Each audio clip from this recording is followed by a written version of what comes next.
So I was listening to Clay and Buck yesterday on their program, 11 to 2 on Kello, and they were talking about an Axios report that I had not seen. And I think I would have stumbled across it, but I was grateful to hear them talking about it yesterday, this reported Axios.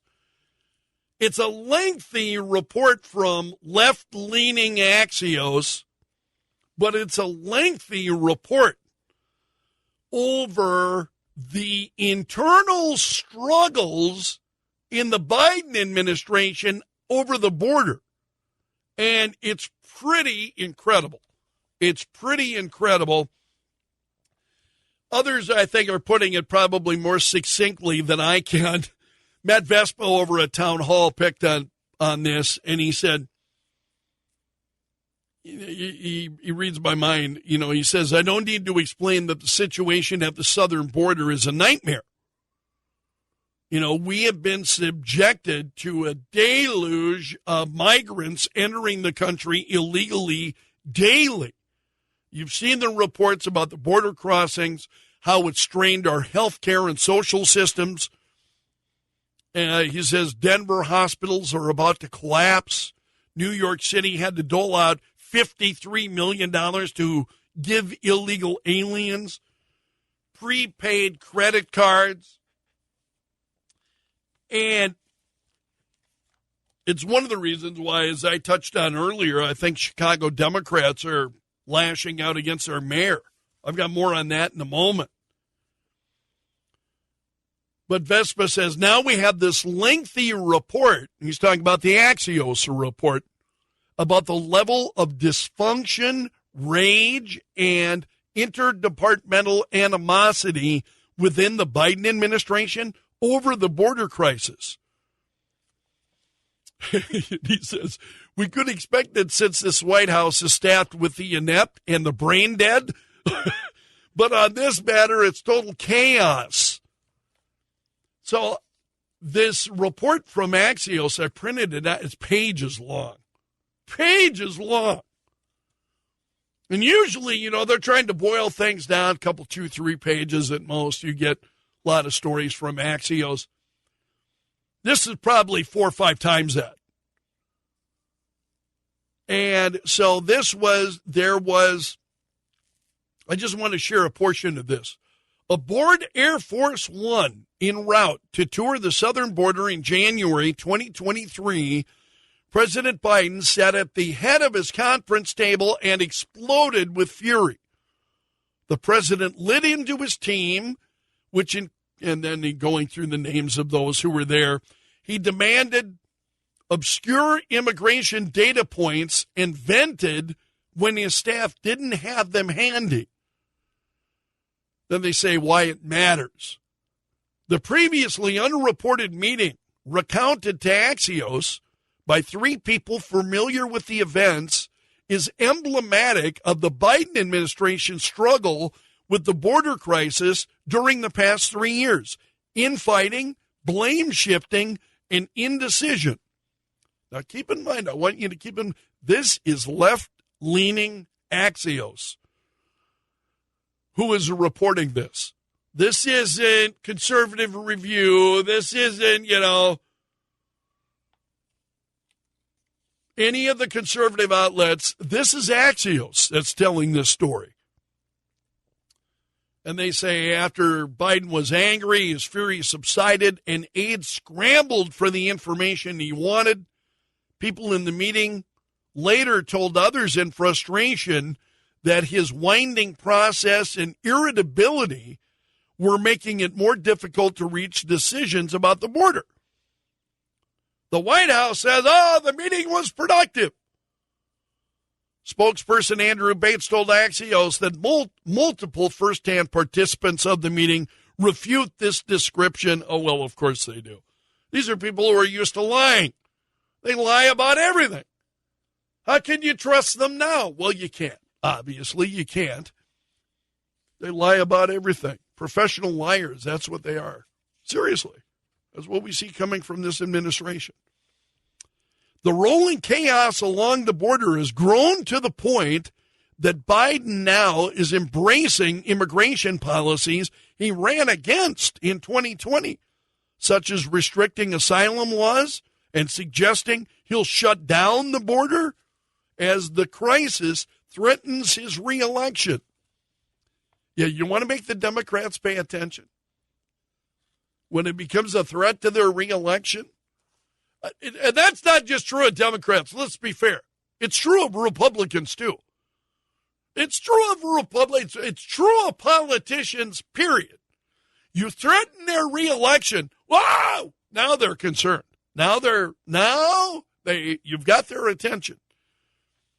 If you're threatening their reelection, I mean, that's what it takes. That's what it takes. And some are worse than others. No question about it. So then they go on. The crisis grew slowly. Many administration leaders treated the issue like a hot potato because it was politically thankless, according to several sources in and out of government. The idea that no one wanted to own it came up repeatedly in interviews about the border crisis. But the problem required a robust and coordinated response at several levels, and this just goes on.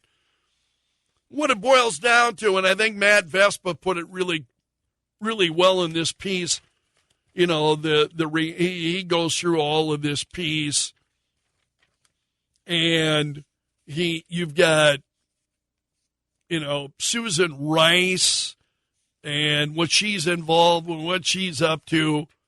But all of this, you know, they're saying, you had Mayorkas, too. He was not in favor of one of Biden's executive orders, like a 100-day moratorium on deportations. And they go through all this stuff, and Vespa says, that's crap. The border was at its most secure. This is the same thing that we've been talking about here for quite some time. Others have been saying it, but Vespa's absolutely right. The border was at its most secure in years under Trump. All Biden had to do was keep those immigration policies in place and finish the wall. This is a responsibility of the executive, and Biden could reauthorize every Trump executive order to empower border enforcement to detain and deport people. Sending that message alone could work wonders. If you get here, you're going back. Hammer that message. You get here, you're going back. And then he says, to add another layer, Biden should stop suing states like Arizona and Texas, which are trying to enforce what is already federal immigration law. And then he says, you know what this article points out? Chaos in this administration. Now, again, I suggest you read it. It's at Axios.com. Again, left-leaning Axios. This is not National Review. This is Axios. And the piece is how infighting, turmoil fueled Biden's border struggle. And it's a fascinating look at this. So, and I've got to say, as I was listening to Clay and Buck talk about it yesterday during their program, I wasn't surprised by any of it, other than the fact that media is reporting on it. That, to me, that surprised me. I'm not used, especially to left-wing media, doing pieces that are critical of the Biden administration. I'm not used to that. I'm used to them going after Trump. I'm used to them going after conservatives. I'm not used to seeing them report honestly on what's going on among Democrats. That surprised me. The behavior of the Democrats who were in charge did not at all surprise me. I mean, as I went through this stuff, I went, yeah. I mean, this is why I wouldn't trust these people to run a business, let alone run the country. Seriously. And then it just goes on and on. The infighting broke out. So after border officials warned about the way smugglers use and manipulate information then about U.S. policies to encourage people to come to the United States. And they say infighting broke out among those on Biden's team. Domestic policy advisor Susan Rice. Keep in mind, I think she's one of the real people, with her at the levels of, with her hand on the levers of control. Susan Rice, big part of it. So Susan Rice and sorry, just some personal animosity bubbling up there. I'll get a handle on it. She is coordinating the administration's approach to the border. And I went, oh, well, no wonder. No wonder it's a train wreck. Some officials found her needlessly combative and disagreed with her policies. But even many of her critics credit her with taking on more responsibility on the border at a time when most other top Biden officials were shying away from it. There was and still is deep animosity toward Health and Human Services Secretary Javier Becerra for what was seen as his reluctance to find more space in child migrant centers, or shelters rather, which are overseen by HHS. Rice referred to Becerra, excuse the language here, Rice referred to Becerra as a bitch ass and privately called him an idiot, according to multiple sources. So this is the kind of infighting that's going on in this administration. And I just think, again, I'm going to share this is at Axios.com, and you can search it by the headline, and you'll find it. Just use your favorite search engine. How infighting, turmoil fueled Biden's border struggle. That's the story. Search it and read all the details for yourself because it's shocking. It's absolutely shocking. Not surprising. Not at all surprising.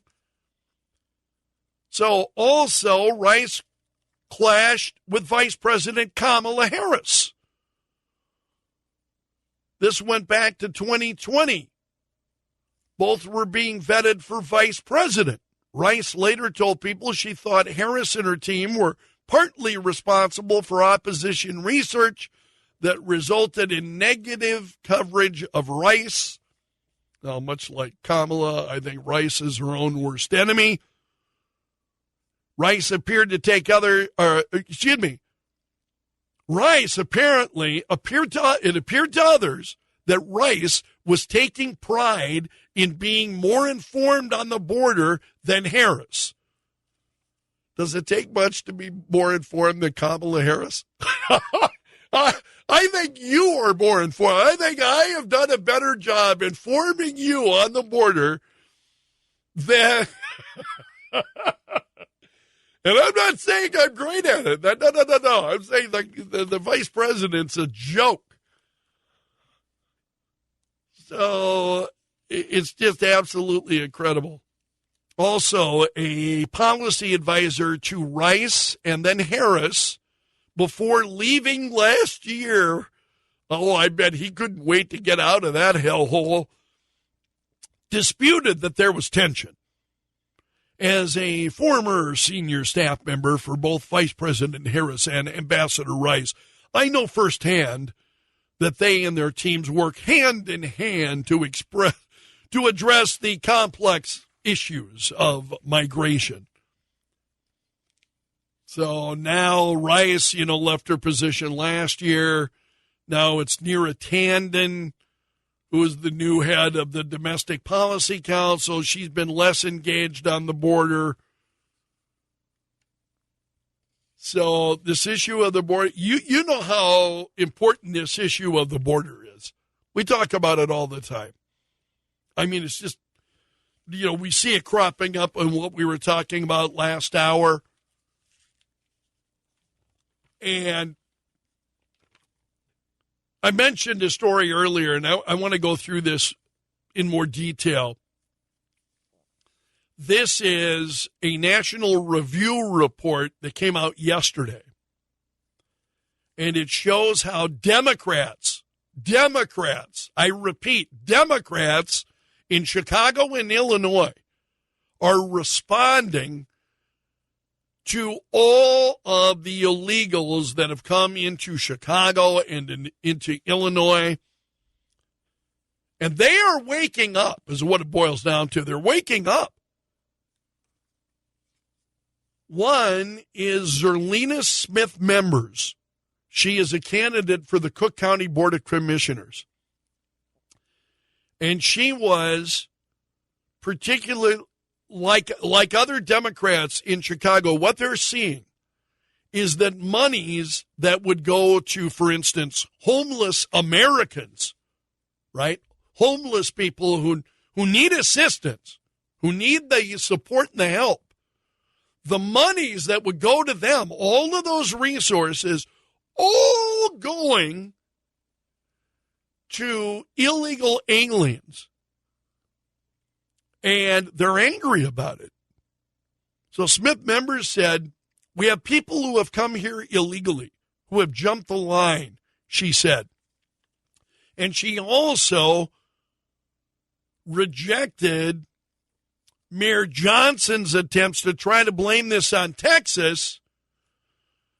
And she said it's a Biden thing. It's a Pritzker thing. He's the governor of Illinois. It's a Brandon Johnson thing. They wanted sanctuary cities. It's not Abbott's fault because he didn't ask for it. We asked for it. It's just a lot, and it's overwhelming, she said. Absolutely right. Another activist, Theo Hardiman, he said the reality is if you look at Chicago now, you have high unemployment rates among African American youth in particular. You have a lack of mental health services in Chicago. You had thousands of homeless people in Chicago already that were never, ever focused on like they are focusing on the migrants. And he said, I'm not against them living their lives. It's creating too much competition between poor people in Chicago that never, ever received this level of support. Never, ever, he said. And he was talking about Chicago Mayor Johnson and his policies. He said his policies have really discouraged him. He's really discouraged by these policies. And he said, if I was the mayor right now, I would make an executive decision to bring an end to Sanctuary City in Chicago. I would get rid of it because we're not prepared to deal with it. Yeah, neither is Texas. And then I mentioned again this candidate for the Cook County Board of Commissioners, Zerlina Smith Members. She said of this whole mess, she told National Review, there's a division in our Democratic Party. It is weakened. It is going to get worse. The city of Chicago voters have woke up. The state of Illinois voters have woke up, and they're not standing with our old leadership. She said the immigration crisis is going to flip the state of Illinois purple. Those are, now again, I really want to point out these stories that I've been sharing. They're either these reactions are not coming from Republicans, not coming from independents, coming from Democrats, and coming from Democrats in the Biden administration. That's how bad these things have gotten. And It's unfortunate. Shouldn't have to shine a light on these things. There are things that we should be able to agree on, but now that we live in Bizarro World, and we see Bizarro World on a daily, hourly basis, you've got to point these things out.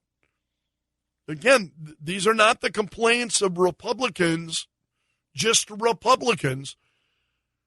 Now you've got people and this is why I think,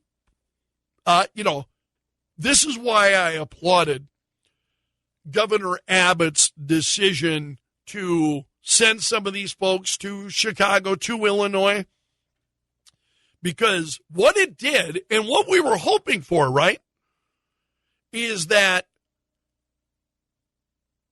Illinois and Chicago would get a taste, and that's all it is a taste, a small taste of what Texas is going through every single day.